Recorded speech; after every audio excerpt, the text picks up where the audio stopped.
Three.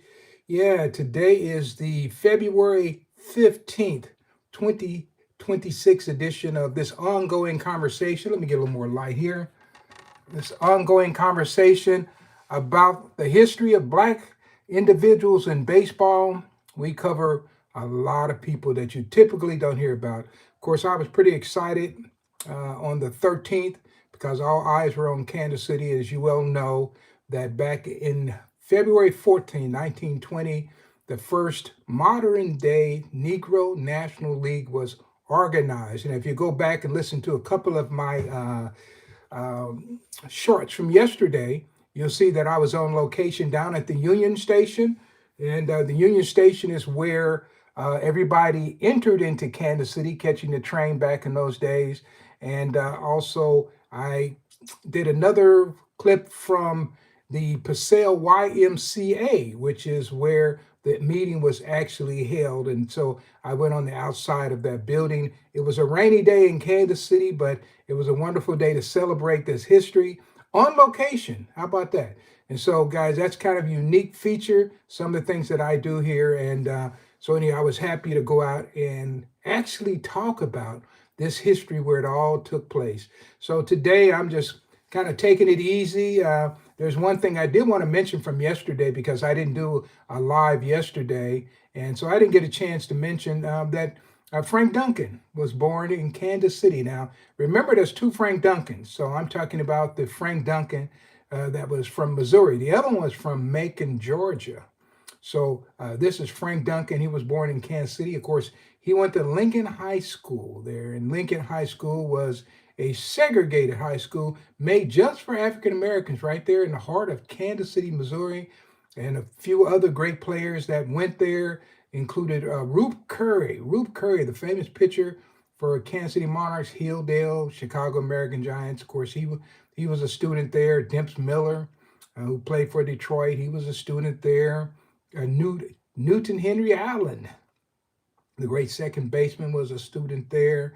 And I'm trying to think if there's anybody else that really stands out that you would know. Well, those are some pretty good names right there. So just dropping those names. So just wanted to do that. So anyway, guys, I'm going to go ahead and see if we just can't talk a little bit more. And it doesn't look like many people are joining me right now. So what I'm going to do is I'm going to stop at Frank Duncan and I'm going to come back and do another broadcast a little later on. And I like to have people here, so it's always fun when we talk about this baseball. So remember Frank Duncan. Frank Duncan was the great catcher of the Kansas City Monarchs. I happen to know his son and his second wife, Bernice Duncan. They lived off a Prospect, and sometime I would go over and cut her hedges right there. I think the house is still there now.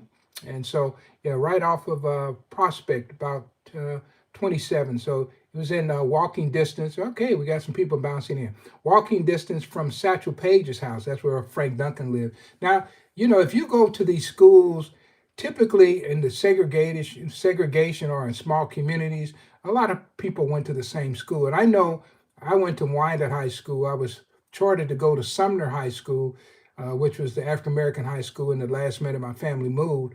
But you probably know some of the younger brothers whose brothers were famous that I was able to play sports with. And one of them was a pitcher, used to pitch for the Montreal Expos, Steve Rinko. I don't know if you remember him. He had a brother named John Rinko, and he went to Wyandotte High School. Also on the football team with me was a guy named Frederick Thomas. And we played football together. And Fred's brother was Skip Thomas, who played defensive back for the Oakland Raiders. And I think another brother also played too. He was at Wyandotte High School. And then, of course, I'm trying to think of what's his name. It was Lucius Allen's brother. I'm trying to think what his name was because he tried out with on the baseball team with me. He didn't make the baseball team, but he also played basketball. I'm trying to think what his name was. I don't know if anybody from my old high school is listening. I'm drawing a blank on his name, but he shared lockers with me down in the, back then our locker room was underneath the football stadium. So you go underneath the old football stadium. They kind of made a locker room. That's where you took your showers and and changed clothes and everything after the game. But oh man, I'm surprised I can't remember his name. But yeah, and that was Lucius Allen's brother, and he was there, and he was a pretty good baseball player too. So these just some few things. So hey, I'm going to keep on going. All right. So let's go to. We're going to go to the first one I have is February 15th, 1904. And hey, by the way, guys, I do want to thank everybody. I just passed 600 subscribers, and you guys helped me to get there. I am certainly appreciative of you, and you guys have been pushing up my watch hours and everything. So, hey, I'm just loving you all. Just keep it up, and I will continue to bring you history like I'm giving you now. All right. So, February 1904, Charles Currier is having problems getting the Central Park field for his team, the Acme Giants, and that's in Macon, Georgia. And if they can't get the park, the team will have to disband, and they are very popular. He said in his open appeal to the Macon Telegraph, he stated, I have a very decent and well-behaved club, men who have distinguished themselves among white citizens as well as colored for professional ball playing and good behavior, not only at home, but in several large cities and towns visited, winning the admiration of both black and white. And so he's trying to make an appeal to let you know that, hey, white people say we're well behaved, so we need to get the park. It's amazing that's what you had to do to get the park in some of these towns. And so that's in Macon, Georgia. That's in the deep South. Now, if you remember, there's a couple of guys I talk about quite a bit that come from that Macon team. One of them is going to be John Henry Lloyd. And if you ever go back and do a little research on John Henry Lloyd, you'll find out that before he came east, he was in Macon, Georgia. Now, he wasn't really from Macon. He was from Florida, but he ended up in Macon because Macon was definitely a hotbed for African-American teams, okay? And they had more than one team in that town. So that's John Henry Lloyd. Now, also, there was another guy. How about this? That's the other Frank Duncan, who was the outfielder for the Chicago Leland Giants, the Philadelphia Giants, Chicago American Giants, just a good all-around player. He was also a member of the Macon Acmes. Okay, so Macon Acme Giants. So every place you go in this part of this, around the country, every town has some kind of history like that. And these are just two of them that just popped in my head. All right, so hopefully they get a chance to get the park. And I say, give them the park, guys. That's what I say. And actually, they did get the park, or they got some park, and they were able to continue their legacy down there in Macon. All right. How about this from February 1908? The Spokesman Review newspaper of Spokane, Washington, announced that the Spokane Intrepids are back in business for the 1908 season under J. S. Dillard Hawkins. And he lived at 115 Monroe Street, and manager Charles Clements. He lived at 129 Stone Street. And they are back in business. They had an outstanding team in 1907. And so they're coming back, and they want to kick a little butt in 1908 out in Spokane, Washington. I don't know if I actually presented in Spokane. I think, I know I was in Seattle, and there was another town that I'm not sure which one it was, but it was the same town that Jimmy Claxton came from and lived. I think he's buried in that town, and I was able to speak there. So I've gone so many places in 42 years that sometimes I have to stop and think about where I've been. So yes, so I was out in Washington. I think the last time I was out there was maybe 3 or 4 years ago. Okay, so that is the Spokane, Washington, and the Spokane Intrepids. Hey, don't take my word up. Go look these teams up. And around this time of year, lots of teams are organizing, and that gives me a chance to talk about some people maybe you typically don't hear about. Now, also, the reason I give these addresses, because if you're one of these curious people like I am, I actually go into Google Maps, and I put these addresses in. I'm kind of interested if the houses are still there. So I do that quite a bit. So, okay. All right. So we're going to go to February 1913. And Ike Ward, the popular pitcher of the Fort Wright baseball team, visited Colville, Washington. Okay, we're still on the West Coast, Ward stated that he served 5 years and 9 months in the regular army and has done all the soldiering he wanted to do and is now looking for something else and somewhere he can play baseball. Okay? He is known as a pitcher who made the Army team at Fort Wright famous. And I was able to do a little research on him. And as late as 1920, I found him playing in Ottawa, Canada. All right. So if people are joining here, let me know where you're joining from, guys. I'm always interested in knowing what city you're joining from. And I do want to thank you. If you like what I'm doing here, guys, take that finger and hit that subscribe button. We just passed 600 subscribers, and we got to keep on growing. All right. So that's Ike Ward. And if you go into you go and Google his name. A lot of these guys you won't find anything for. So this is a place where all these names have a home. All right. And so hopefully we hope to grow that history. Here's a guy, his history I hope to grow. This is going back to February 15th, 1915. See, a report out of Sioux City, Iowa said that I'm gonna have to spell this one. Charles Boyce. Charles Boyce, I guess that's his first name, Shambaugh, who for the last 2 seasons served as catcher for the All Nations, signed a contract with Sioux City of the Western League. And he was signed on the merit that he had caught John Donaldson, who at that time was considered the greatest colored pitcher in the world and who was known all over the country as a second Walter Johnson. Guys, you know I brag on John Donaldson quite a bit. He was born down in Glasgow, Missouri. I know where that is because my family were former slaves in that area around Brunswick. And so if you go there, the territory is the same. Glasgow is right down on the Missouri River. And so that's where Donaldson comes from. But imagine this. This guy can get in the Western League. And I have to tell you, the reason why he is getting in the Western League, he's a white guy. And this is how the story goes.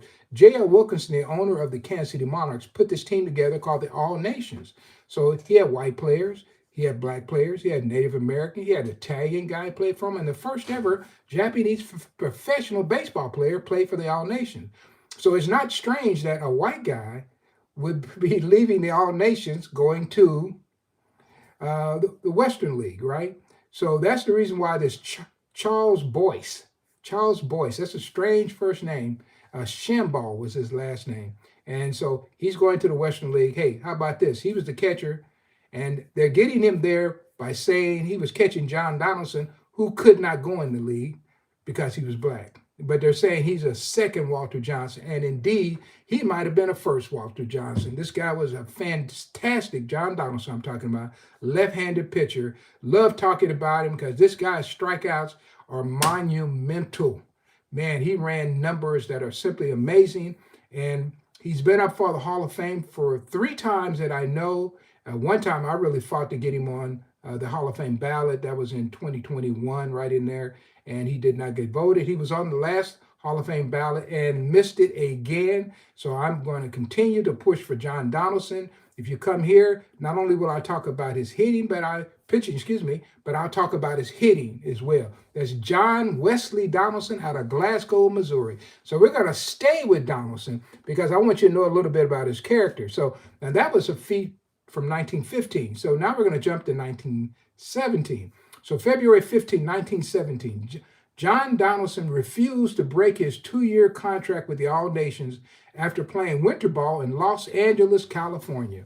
And Anderson of the Los Angeles White Sox, he was the owner, offered Donaldson a healthy increase if he would remain in California instead of returning to the All Nations. And so they're trying to lure Donaldson away from the All Nations. But Donaldson, being the guy he was, Donaldson said, I would prefer to play ball in Los Angeles, and the salary increase is a big temptation, but I can't break that contract. I will report as instructed and will give my best to the White Sox in the meantime. So he didn't want to break that 2-year contract he had with the All Nations. And believe it or not, one of the arguments that they use against Donaldson now is the fact that he did not play in the league as much. So we're talking about the Negro National League.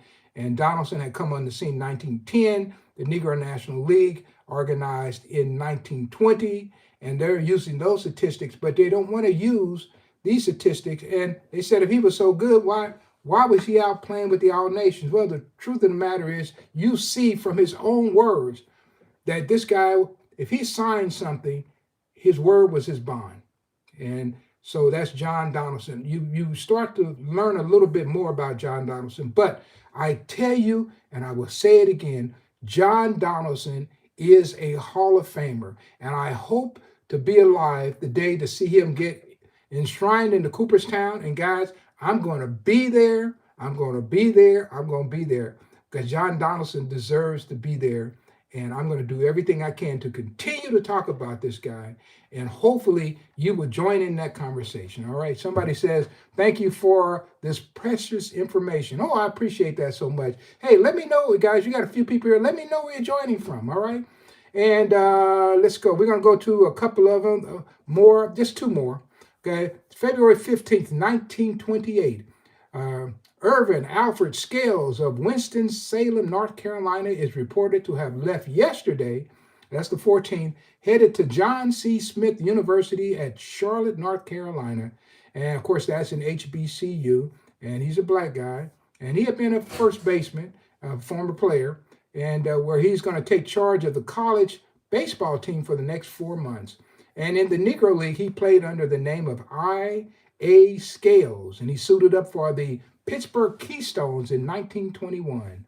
And reportedly, Scales died in Forsyth County, North Carolina in 1943 at the young age of 48. And so, guys, when I listen to these stories, I'm always talking about the passing of a player.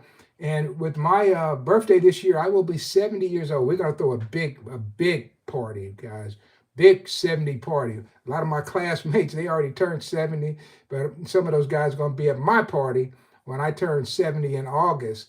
And I think about these ball players, passing away at 30 and 48 and early 50s. And I just know I'm blessed to be here and to be telling you these stories, especially after 42 years of traveling around the country, meeting so many of these people, and to tell you these stories. When I tell you, like John Donaldson, I've been to Glasgow several times, right?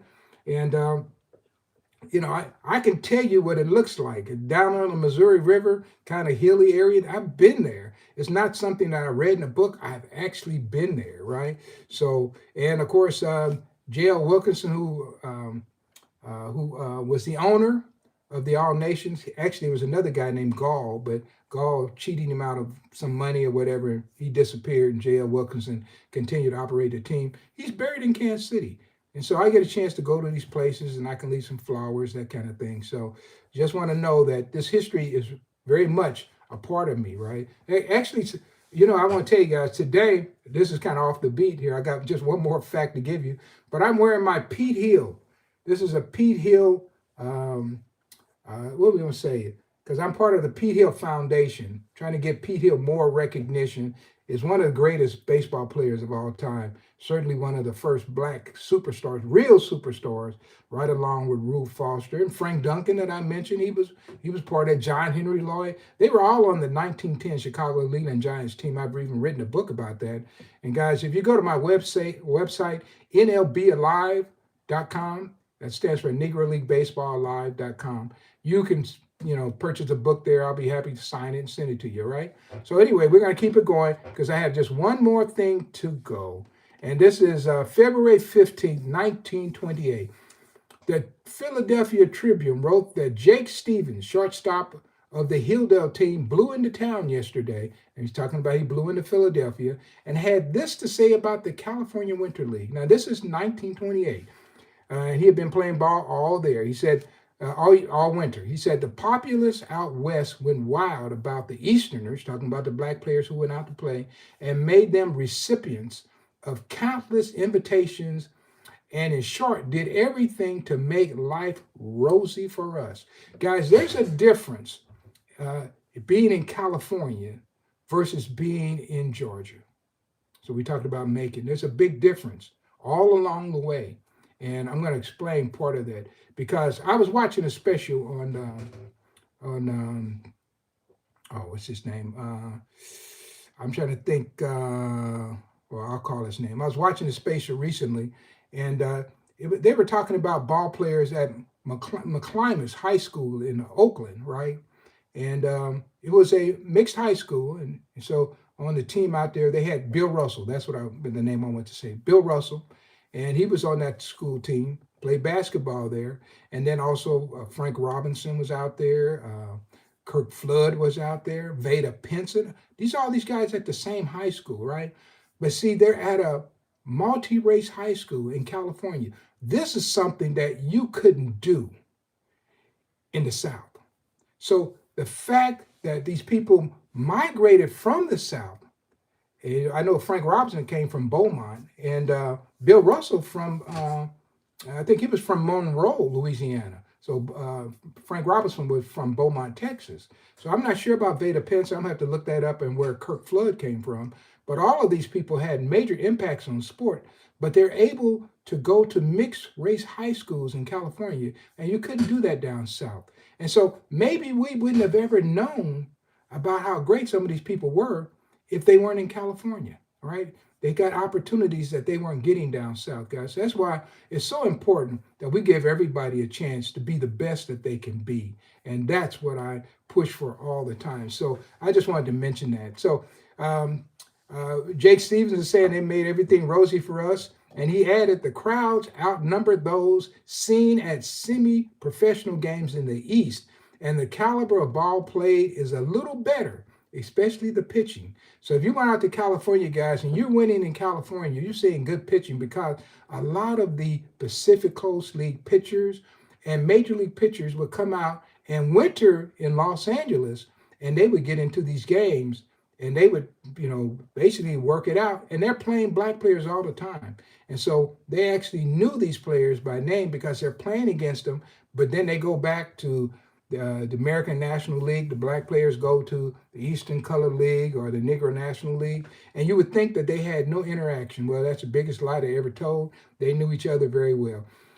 I remember interviewing, what was his name? Don Gutteridge. Don Gutteridge. He played for the Gas House Gang with the St. Louis Cardinals. And then when I came along as a kid, he was a manager of the Chicago White Sox. And I had a chance to interview Don on many occasions. He lived in Pittsburgh, Kansas. And he would call out players by name from the 1930s. He actually knew Frank Duncan. He actually knew Bullet Rogan. And they would call these guys out by names. And you would think the way that they told us baseball history was that these guys had very little interaction. And guys, it was just not the truth. A lot of these guys really interacted. So anyway, the final statement about Jake Stevens, he said, on the way back home, Stevens stopped off at Hot Springs, Arkansas, and took one of those famous baths. And guys, if you ever get down to Hot Springs, Arkansas, back in those days, they had bathhouses, and guess what? They had segregated bathhouses. So there was a certain hotel. I wish I could think of the name of it. I don't know if it was Arlington, but it was a certain hotel that the black people went to if they went to Hot Springs, and then the white people went to another one. And man, sometimes you think about the segregation, and it's just the most bizarre, crazy thing that you ever heard, right? So and guess what? We were born into this craziness. I know when I was born in 1956, man, there were a whole lot of things that I can do now that I couldn't do then, and my folks couldn't do, right? But I'm able to take advantage of those because people fought for the rights that I have today. And guys, I'm out here right now still doing the same thing. And I know I talk about this sometimes, but most people don't know this aspect of me. I was a kid who came through the civil rights era. So by the time I'm 19 and 20, I'm out here meeting people. So I have a chance to shake the hand of Stokely Carmichael and talk to Stokely Carmichael. And then I marched with Ralph Abernathy. And I know Ralph Abernathy's children, right? I knew Fred Shuttleworth. If you go into Birmingham, the airport is the Fred Shuttlesworth Airport. Actually, I met Fred Shuttlesworth, and I met 3 of his daughters, right? And so I was very much wanting to see a change. And this kind of led me to the Negro Leagues way back when I was maybe 22, 23. and especially when I was 23 in 1980, I just rolled up my sleeve and began telling you the story. It's not because I read some book, Only the Ball is White. No, it's because of the life that I had lived growing up in an African American community. And I knew that things were not fair when I read the history. I knew I was left out until you got up to Jackie Robinson. And so they wanted you to believe that black people started playing baseball with Jackie Robinson, but that's not what I was hearing in my community. I rolled up my sleeves, and here I am, 42 years later, still talking about this history. And guess what, guys? I'm giving you, if not the first hand from somebody I heard it from, you're getting a secondhand account, right? And this is not something I read in the book. And I can read facts off of the sheet, but I can also relate to the sheet. So, example, once again, Jake Stevens, I did not get a chance to meet Jake Stevens. I do know this. I met his brother, John Stevens. And John Stevens was living in York, Pennsylvania. I went there and spent about a week there. Leon Day came down, who's in the Hall of Fame now, and he wasn't then, but he came down and stayed with me. And I was able to convince them to bring Leon down. He came and we stayed down at the York Hotel where Jake Stevens used to be the doorman. How about that? And so we're staying in the hotel, which once upon a time, black people couldn't stay in the Yorktown Hotel in York, Pennsylvania. So guys, that does it for me today. I do want to thank everybody who stayed as long as you did. If you just stayed for a few minutes, guys, that's really appreciated as well. I do just want to know where you're from whenever you come back. Just let me know. If you like what I'm doing, guys, feel free to make a comment. That's always something that helps to move the algorithm along, right? So, but once again, this is Phil Dixon. I'm a baseball historian. I'm a co-founder of the Kansas City Baseball Museum, and if you've never been there, and if you ever come to Kansas City, and I'm in town, guys, hey, don't worry, I'll be happy to give you a tour of the place, right? And when I give you a tour, guys, it's like a tour you'll never get anywhere else because I've been all over the place and I've lived this life. So I do want to thank you. And man, I just put it this way. I appreciate you so much for your support and your follow. And I will continue to tell these stories just as long as I can. And I will be back tomorrow. It's a holiday for some people. So I don't know, I may come in the daytime and do another broadcast. If you want to see some things on the Negro Leagues, go back and listen to the shorts I did yesterday. I did 2 shorts, one at the Union Station, one at the Paseo YMCA in Kansas City. And I'm going to do a few more things on location in the future. So thank you for joining, all right? So have a nice evening, and I will talk to you real soon. And maybe I'll get back in a baseball jersey and out the jacket and go from there. So enjoy life and continue to follow this great game called baseball because, man, as Double Duty Ratcliffe, he told me, he said, if God made something better than a woman in baseball, he kept it for himself.